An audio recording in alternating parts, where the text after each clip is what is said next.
Então, pessoal, vou mostrar aqui para vocês uma função do software NUA de coleta de pontos. Vou estar mostrando para vocês duas ferramentas. Vou vir aqui em ferramentas para mostrar para vocês. Eu tenho isso aqui, interseção com 4, que isso vai servir para quê? Vamos supor, eu tenho dois alinhamentos em que eu preciso saber o ponto em que eles se cruzam. Em algum momento, vamos supor, eu tenho uma cerca num sentido, uma cerca em outro, e eu sei que nesse ponto eles vão se cruzar.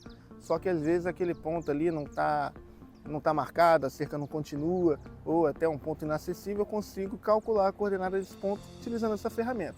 Então, basicamente pelo desenho aqui, eu teria o ponto A, o ponto B, o ponto C e o ponto D. Eu já fiz um pré-levantamento aqui na nossa área, vou mostrar aqui para vocês primeiro, em medição do ponto. Então tem aqui, ó, ponto 1, ponto 2, ponto 3, ponto 4, e vou fazer essa interseção. Então vamos lá na nossa ferramenta,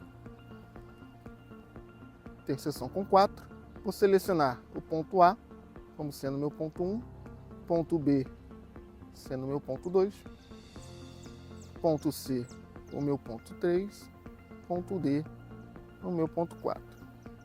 Vou mandar calcular e ele já vai calcular para mim a coordenada dessa interseção. Tá? Então posso chamar aqui de int de interseção, vou guardar. E essa coordenada passa a aparecer na minha biblioteca de pontos também.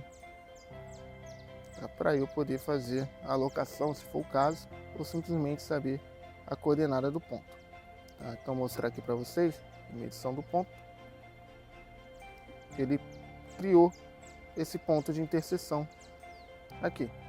Se eu quiser fazer a alocação, eu consigo fazer. Vou mostrar também outra ferramenta muito interessante em campo, aproveitando, que é a divisão de linha. Então eu posso definir um alinhamento de ponto A até o ponto B e estaquear ele em uma determinada metragem ou dividir ele em segmentos de partes iguais. Nesse caso, vou pegar o próprio levantamento, ponto 1, vou pegar o ponto 3 e vou definir um intervalo de 1 metro das estacas e vou mandar calcular. Chamar o nome do primeiro ponto, chamar de E, estaca, mandar calcular e vou mandar guardar. Se eu for novamente lá em medição do ponto, eu vou ver os pontos criados. Então ele criou aqui para mim, ó, o estaqueamento do ponto 1 até o ponto 3 de metro em metro.